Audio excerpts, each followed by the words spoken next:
안녕하세요. 교통사고 전문 보상가배상TV입니다. 이번 사고에서 눈에 띄는 점 어떤 게 있을까요? 결국은 뒷차가 다 책임져야 되는 명백하게 무과실이 나와야 되는 사고입니다.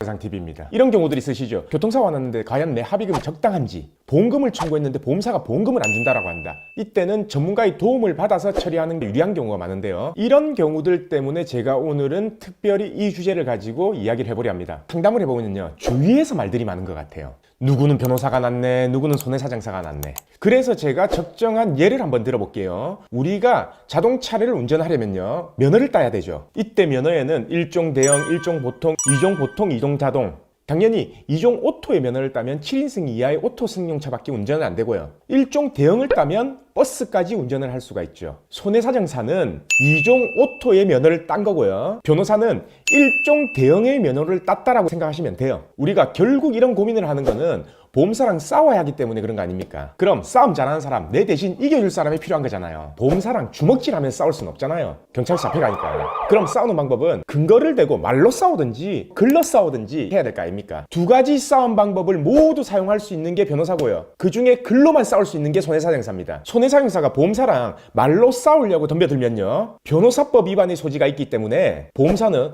까불지 마라, 변호사법 위반으로 고발한다 라는 식으로 나오는 거죠. 그러면 손해사정사는 보험업법에 정해진 대로 손해사정서라는 의견서를 제출할 수 있는 거고요. 변호사법에는 변호사가 아닌 자가 법률상 문제로 화해, 중재, 합의, 절충 등을 금지하고 있거든요. 그래서 이 변호사법을 위반한다면 처벌도 무겁습니다. 거의 징역형이 나오기 때문에 손해사정사를 또 몸을 사리면서 일할 수밖에 없는 거죠. 그걸 보험사가 이용을 합니다. 반대로 변호사는 일종 대형의 면허가 있기 때문에 말로 싸우든 글로 싸우든 상관이 없어요. 강력한 무기를 한 개 더 장착했다라고 보면 되는 겁니다. 그것뿐인가요? 특급 무기가 있는데 손해사정사는 소송을 대행할 권한이 없죠. 근데 변호사는 소송까지 대리를 할 수 있기 때문에 업무 범위가 훨씬 넓다고 볼 수 있어요. 그럼 무조건 변호사한테 맡겨야 되겠네 라고 생각하시죠. 근데 이것도 생각해 봐야 됩니다. 바로 전문성이죠.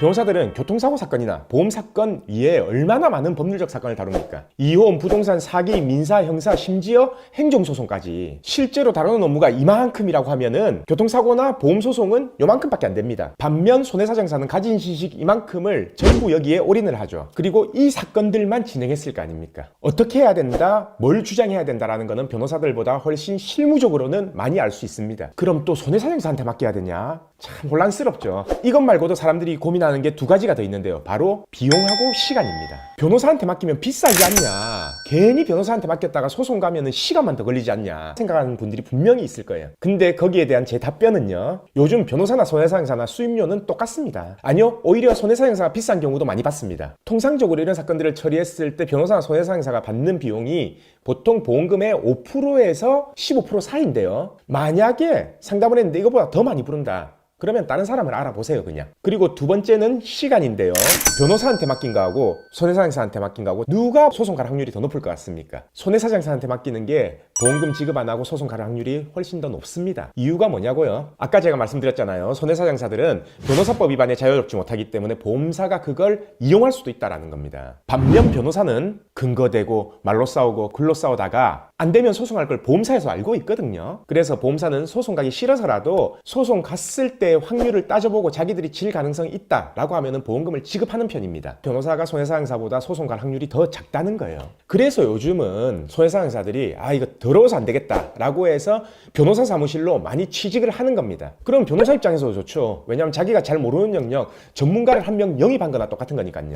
그러면은 손해사정사가 변호사 사무실로 취직을 하면은 변호사법에 대해서 자유롭냐? 네, 자유롭습니다. 단 정식으로 변호사협회에 사무장으로 등록하고 모든 지시를 변호사한테 받는 조건으로요. 쉽게 말해 변호사가 시켜서 변호사의 지시대로 보험사랑 말로 싸우는 거는 변호사법 위반에 저촉을 안 받는다는 얘기예요. 이제 변호사랑 손해사정사 다른 점 이해하셨나요? 그럼 선택에 대해서 제가 한 가지 팁을 드리면요, 교통사고 기준으로 사망 또는 간병인이 지속적으로 필요한 환자, 영구장애가 확실하게 예상이 되는 경우에는 무조건 변호사 사무실에 맡기는 게 이득입니다. 소송보다 보험사에서 제시하는 금액이 많이 나올 가능성은 거의 희박해요. 결국은 무조건 이런 사건들은 소송을 진행해야 된다는 얘기죠. 그래서 대한변호사협회에 교통사고 전문 변호사로 등록된 변호사한테 위임하는 걸 추천드린다는 겁니다. 근데 이런 부상들이 아닌 한시장애가 예상되는 부상 같은 경우에는요, 손해사상사들이 낮습니다. 왜냐하면 이런 사건들은 어차피 소송이 예상되지 않기 때문에 변호사 손을 안 타거든요. 어차피 변호사 손을 안 타고 그 직원 밑에서 끝날 가능성이 높기 때문이죠. 그리고 변호사들이 직접 병원 다니면서 의사 만나고 증거 수집하고 이러는 거 봤습니까? 손해사정사들은 실무적으로 의사들을 많이 만나기 때문에 관련 지식들이 변호사보다는 훨씬 많을 수밖에 없어요. 그래서 보험사가 장애를 인정 안 한다고 하더라도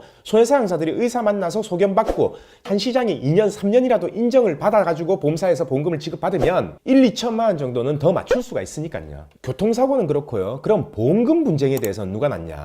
솔직히 뭐 이건 비슷한 것 같습니다. 자동차 보험의 대인 보상팀이랑 생명 손해보험의 장기 보상팀, 지급 심사팀하고는 분위기가 아예 다릅니다. 자동차 보험의 대인 보상팀은 고액 사건을 워낙 많이 다루다 보니까 이런 고액 보험금 지급에 있어서 유연한 편이고요. 생명보험, 손해보험 회사들은 이 조사를 위해서 외주의 손해사정업체를 많이 이용합니다. 그래서 이 보험금 지급에 있어서 유연하지가 않아요. 왜냐, 그 외부 손해사정 업체 같은 경우에는 성과를 내려면 뭐라도 꼬투리를 잡아서 보험사에 보고를 해야 되거든요. 그래서 유연함이 전혀 없다고 보시면 됩니다. 그리고 소송도 크게 두려워하지도 않고요. 그래서 자기가 싫어하는 보험금 안 줍니다. 어차피 자기들 자문 변호사한테 물어보고 이 사건이 승소 가능성 있냐 없냐 여부를 따져서 승소 가능성이 있다라고 하면은 결국은 보험금 지급 안 하고 소송으로 가버리거든요. 단 소송 가기 전 의학적 자문이나 근거, 예를 들어 우리한테 유리한 증거들을 의학적으로 많이 수집해야 되는 경우에는 근거가 있으면 충분히 소송 전에 보험금이 지급될 수 있는 사건 같으면 손해사정사한테 맡기는 게 낫습니다. 제가 말하는 손해사정사는 손해사정 회사에 소속된 직원이 아니라 직접 자격증을 가지고 있는 손해사정사를 말하는 거예요. 아무리 보험 전문 변호사, 교통사고 전문 변호사를 하더라도 자기들이 직접 쫓아다니면서 의사 만나서 소견받고 증거 수집하고 하는 건 안 하니까요. 그리고 실무적으로 변호사가 의학에 대해서 잘 모르잖아요. 일단 손해사정사들은 자격을 합격하려면 시험에서 의학 이론을 서술형으로 쓰는 시험을 봐야 되고요. 실무적으로 의사를 만날 일이 많습니다. 이것 때문에 실무에 있어서는 변호사보다는 월등하다는 얘기죠. 그리고 보험사를 상대로 하는 분쟁이 아닌 일반 손해배상에 대한 분쟁은 무조건 변호사한테 맡기셔야 되고, 왜냐?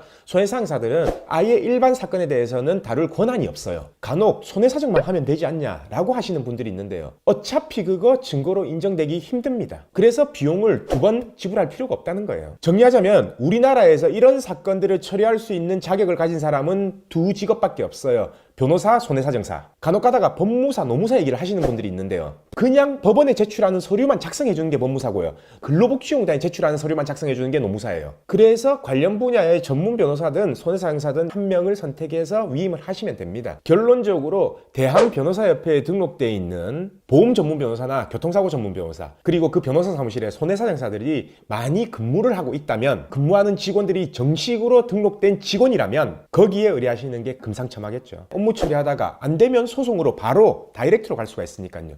2번 의뢰할 필요가 없잖아요. 이제 선택에 도움이 좀 되셨나요? 이런 고민이 있으셨던 분들이면은 이 영상으로 아마 완벽하게 정리가 됐을 겁니다. 그럼 오늘 영상도 여기서 마무리하는 걸로 하고요. 항상 영상 끝까지 봐주시는 구독자분들 감사드립니다. 저희 보상가배상 로펌은요, 전화, 카카오톡, 폰메일 상담, 카페 상담 등으로 상담받을 수 있습니다. 저희는 서울과 부산에 사무실이 있고요. 전국 번호는 1544-3102로 문의 주셔도 되고, 카카오톡에서 보상가배상을 검색하셔서 카톡으로 문의 주셔도 됩니다. 그리고 이 영상 댓글란을 보시면 메일로 신청하는 링크를 클릭하셔서 자세하게 작성해 주셔도 저희가 전화를 드리고 있습니다.